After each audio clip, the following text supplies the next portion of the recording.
Marcus Wellington had everything money could buy. At 45, he commanded a tech empire worth billions, lived in a penthouse that touched the clouds, and drove cars that most people only saw in magazines. Yet tonight, he crouched behind a dumpster in the rain, watching his elderly maid shuffle down a cracked sidewalk. The irony wasn't lost on him. Rosa Martinez had worked for Marcus for 12 years. She arrived every Monday morning at 7 sharp, cleaned his sprawling penthouse until it sparkled, and left at 5 without fail. She never asked for raises, never complained, and barely spoke beyond polite greetings. Marcus had always appreciated her quiet efficiency, but recently, something changed. 3 weeks ago, Marcus noticed Rosa acting strangely.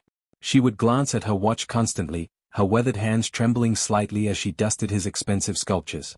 She started finishing her work 30 minutes early, rushing through tasks she normally handled with meticulous care. Most peculiarly, she began making frequent phone calls in Spanish, her voice hushed and urgent, always ending the conversations abruptly when Marcus entered the room. His curiosity turned to concern last Tuesday. Marcus had returned home unexpectedly to retrieve forgotten documents and found Rosa in his study. She stood frozen by his desk, clutching something small in her palm. When she saw him, her brown eyes widened with what looked like fear. She stammered an excuse about dusting and hurried away, but Marcus couldn't shake the image from his mind. What was she hiding? Marcus wasn't a paranoid man by nature. He'd built his fortune on calculated risks and trusting the right people. But his business instincts screamed that something was wrong. Rosa had access to everything: his home, his personal documents, his private spaces. If she was involved in something illegal or dangerous, he needed to know.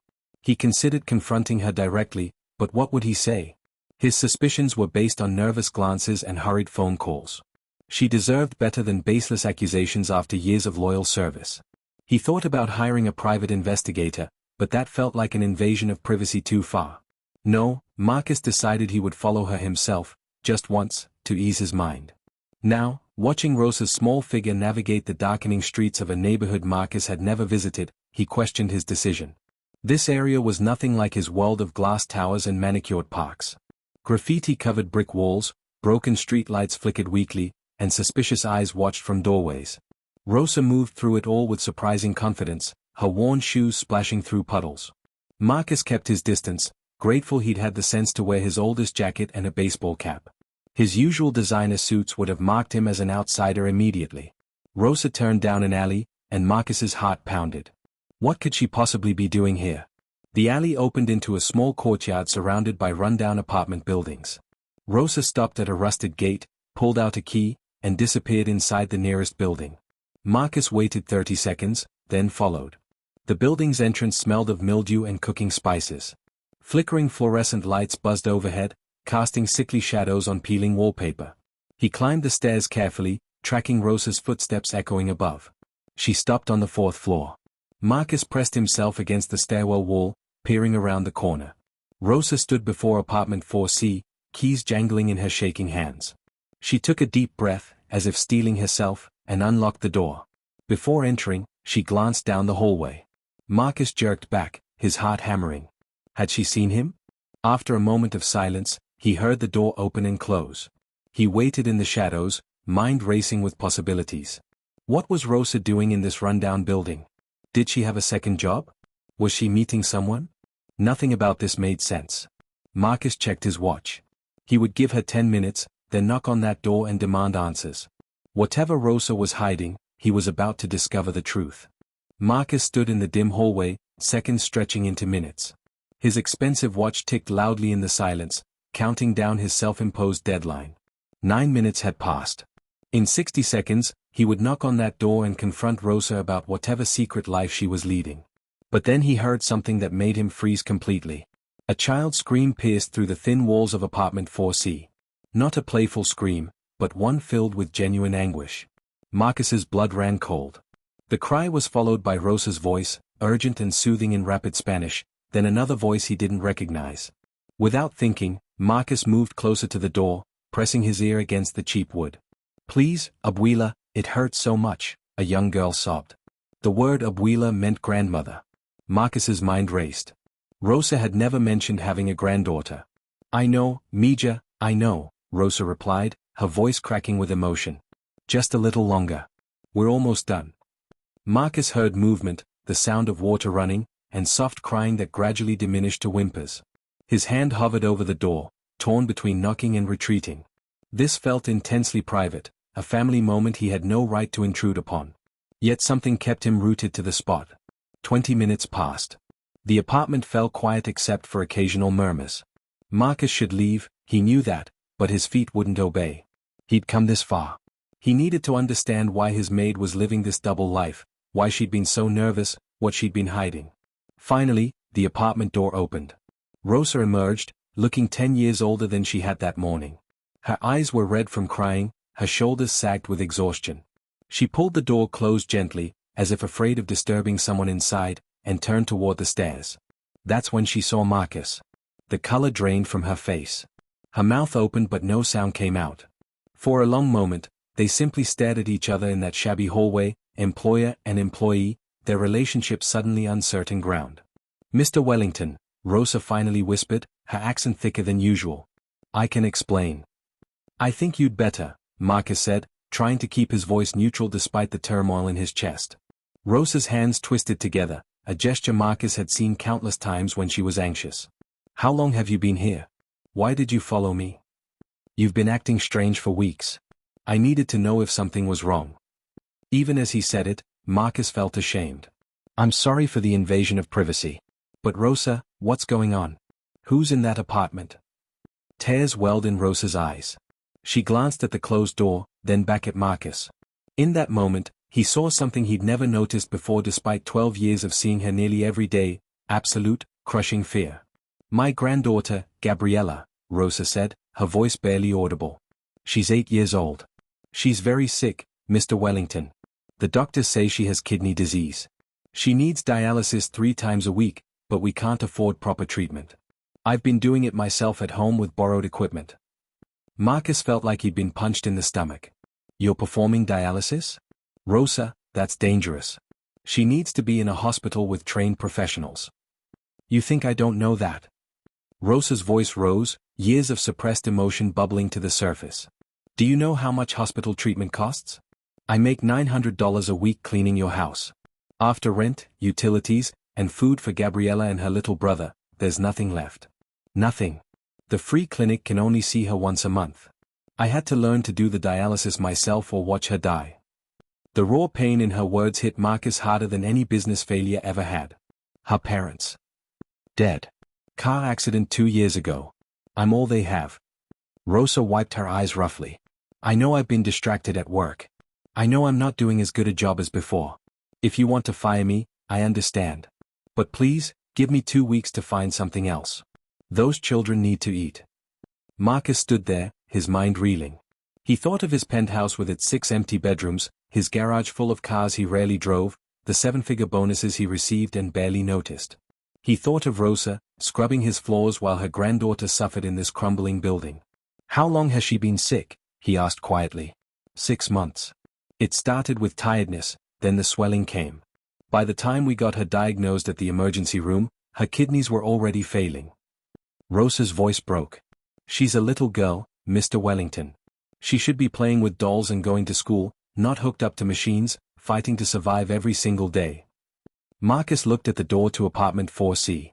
Behind it lay a child he'd never met, suffering from a disease he barely understood, being kept alive by a grandmother who cleaned houses for a living. The injustice of it burned in his chest. "I need to see her," he said. Rosa's eyes widened. "Mr. Wellington, I don't think." "Please, Rosa. I need to see what you're dealing with." Rosa hesitated, her hand hovering over the doorknob. Marcus could see the internal struggle playing across her weathered face, pride battling with desperation. Finally, she nodded and turned the key with trembling fingers. The apartment was smaller than Marcus's walk-in closet. One main room served as living room, dining room, and bedroom, with a kitchenette barely large enough for one person to stand in. A tattered curtain divided the space, behind which Marcus could see 2 small mattresses on the floor. But what struck him most was how clean everything was. Despite the cracked walls and ancient furniture, every surface gleamed. Rosa's professional touch was evident even here, in this place she could barely afford. A young boy, perhaps 6 years old, sat at a rickety table doing homework under a single dim bulb. He looked up when they entered, his dark eyes growing wide at the sight of a stranger. Tio Marcus? He asked uncertainly, looking to his grandmother for explanation. This is my employer, Diego, Rosa said softly. Mr. Wellington, this is Diego, Gabriella's brother. Before Marcus could respond, a weak voice called from behind the curtain. Abuela? Who's there? Rosa hurried to the curtained area, Marcus following slowly. What he saw made his breath catch in his throat. Gabriella lay on a narrow bed, her small body connected to a makeshift dialysis setup that looked like it belonged in a museum, not a modern medical facility. The machine was old, probably third or fourth hand, held together with tape and prayers. Clear tubes ran from the girl's thin arm to the humming device. Her face was pale and drawn, dark circles under eyes that should have been bright with childhood energy. But those eyes. Despite everything, when Gabriella looked at Marcus, they held curiosity and a spark of life that nearly broke his heart. Hello, she said shyly. Are you Abuela's boss? She talks about you sometimes. She says you have a very big house. Marcus couldn't find his voice. He'd negotiated billion-dollar deals without flinching, faced down corporate sharks without breaking a sweat, but this tiny girl rendered him speechless. Rosa busied herself checking the machine's readings, her movements practiced but clearly not professional. Marcus noticed her hands shaking as she adjusted a dial. One mistake with this equipment, one wrong setting, and Gabriella could die. How often do you do this? Marcus asked, his voice hoarse. Every other day, sometimes every day if she's having a bad week, Rosa replied without looking at him. It takes 4 hours each time. I do it after work, then catch the bus back home to my own apartment. I can't afford to live here with them, not in this neighborhood. The rent for my studio is barely manageable as it is. The pieces clicked into place. Rosa's exhaustion, her distraction, her desperate phone calls. She was living 2 lives, running herself into the ground trying to keep this child alive while maintaining the job that paid for it all. The thing you were holding in my study last week, Marcus said suddenly. What was it? Rosa's cheeks flushed with shame. She reached into her pocket and pulled out a small silver coin. A 1964 Kennedy $50. I found it while cleaning under your sofa. I know I should have given it to you immediately, but I took it to 3 different coin dealers that day during my lunch break. I thought maybe it was valuable, maybe worth enough to pay for 1 real hospital treatment for Gabriella. She pressed the coin into Marcus's palm. It's only worth face value. 50 cents. I was going to return it, I swear. I've never taken anything from you before. I just got desperate. Marcus stared at the coin, then at Rosa, then at Gabriella lying in that bed with tubes in her arm. This woman had worked for him for 12 years, had never asked for anything beyond her modest salary, and the one time she'd bent her strict moral code, it was to try to save her granddaughter's life for 50 cents. What do the doctors say about her prognosis? He asked quietly. Rosa's expression crumbled. Without a transplant, she has maybe a year. With proper dialysis and medication, maybe 2. But even if we could get on the transplant list, which we can't without insurance, the wait is 3 to 5 years. She doesn't have that long, Mr. Wellington.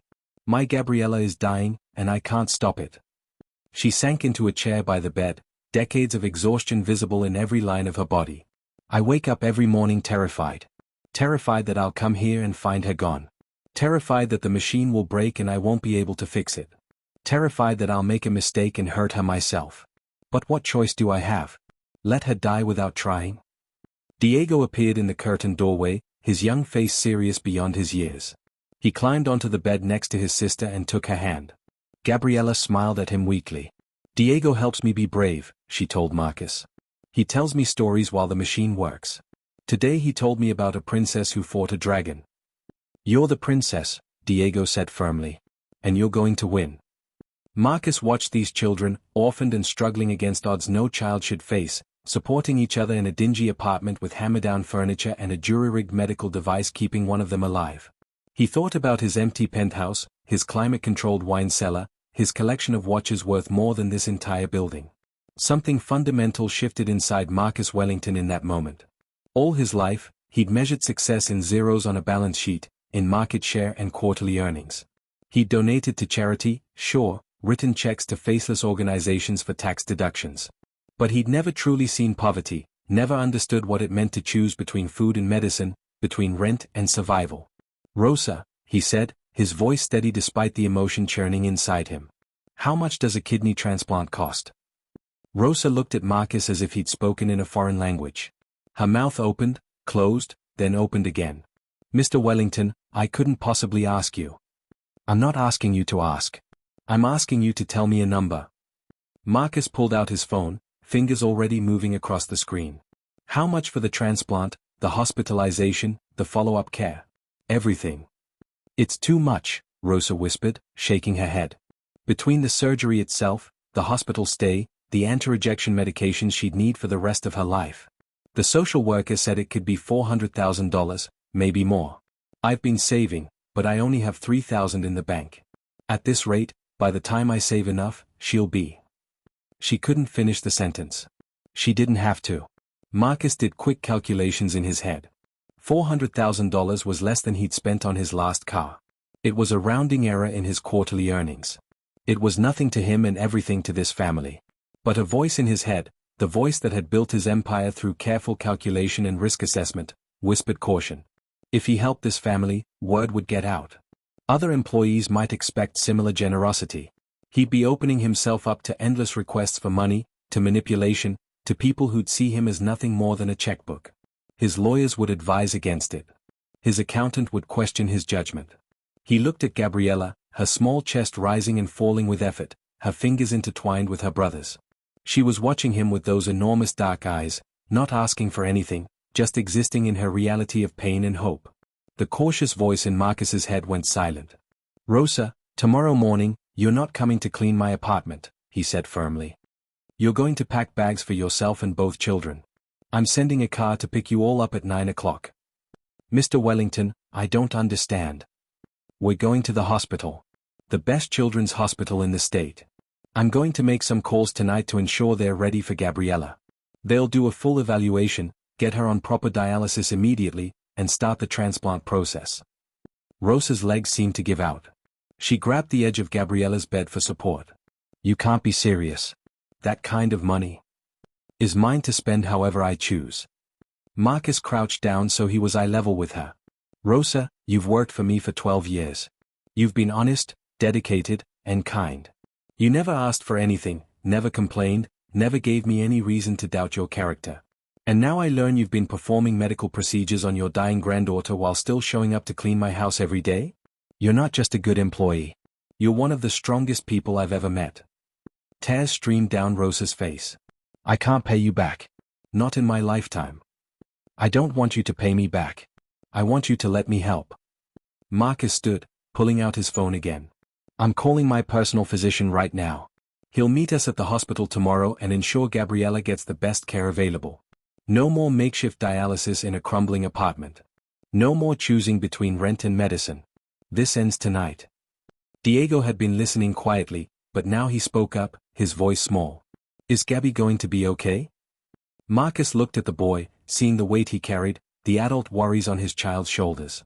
I'm going to do everything in my power to make sure she is. Gabriella stirred on the bed, her voice weak but clear. Mr. Wellington? Are you like the prince in Diego's stories? The one who saves people? Something in Marcus's chest cracked open. I'm just a man who should have been paying better attention, Gabriella.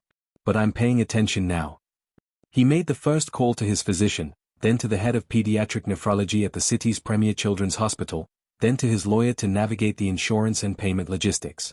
With each call, he watched Rosa's disbelief transform into cautious hope, then into something that looked almost like joy. Within an hour, everything was arranged. Gabriella would be admitted first thing in the morning. A team of specialists would take over her care. The financial department had been instructed to send all bills directly to Marcus's office. But as Marcus prepared to leave, Rosa caught his arm. Her grip was surprisingly strong. Why? She asked simply. Why are you doing this for us? We're nobody to you. Marcus thought about that question. The honest answer was complicated, wrapped up in guilt and privilege and a sudden, overwhelming need to do something that mattered more than his next merger or acquisition. Because I can, he said finally. Because you needed help and I have the means to give it. Because Gabriella deserves a chance at life, and Diego deserves to be a kid instead of watching his sister die. And because. He paused, surprising himself with his own honesty. Because maybe I needed to remember what's actually important. He looked around the tiny apartment one more time, committing it to memory. Tomorrow, everything would change for this family. But he knew that something had changed in him too. The billionaire who'd spent years chasing the next deal, the next victory, had followed his maid down a dark street and discovered a truth he'd been avoiding his whole life. Real wealth wasn't measured in bank accounts, but in the lives you could touch and the good you could do. 6 months had passed since that rainy night when Marcus had crouched in a dark hallway and heard a child scream. Now he stood in that same hallway, but everything felt different. The building was still shabby, the lights still flickered, but Marcus no longer saw it as foreign territory. He'd walked these stairs dozens of times since that first night, each visit teaching him something new about life beyond his penthouse walls. He knocked on the door to apartment 4C. The sound of running footsteps made him smile. Diego threw open the door, his face splitting into a huge grin. "Mr. Marcus. You're early. Gab is still getting ready." "I brought pizza," Marcus said, holding up 3 large boxes. "And chocolate ice cream." "Yes." Diego pumped his fist, a gesture so purely childlike that Marcus felt his heart swell. 6 months ago, this boy had been serious and burdened. Now he was just a kid, as he should be. Rosa appeared from the kitchen, wiping her hands on her apron. "Mr. Wellington, you didn't have to bring dinner again. You already do so much." "I wanted to," Marcus said, stepping inside. The apartment looked almost the same, though he'd offered multiple times to move them somewhere better. Rosa had refused, stubborn in her pride. "Besides, we're celebrating tonight, remember?" "I remember." Gabriella's voice rang out from behind the curtain. A moment later, she emerged, and Marcus had to blink back unexpected emotion. The pale, exhausted child from 6 months ago was gone. In her place stood a vibrant 8-year-old girl with color in her cheeks and energy in her movements. She wore a new dress, pink with white flowers, and her dark hair was pulled back in a ponytail tied with a ribbon. "Look." She spun in a circle, the dress flaring out. "Abuela bought it for my special day tomorrow." Tomorrow. The transplant. After months of preparation, testing, and waiting, they'd found a match. In less than 24 hours, Gabriella would receive a new kidney, a genuine chance at a normal life. Marcus set down the pizza and crouched to Gabriella's level. "You look beautiful, Princesa. How are you feeling?" "Nervous," she admitted, her smile faltering slightly. "But Diego says brave princesses can be scared and still do hard things." "Your brother is very wise."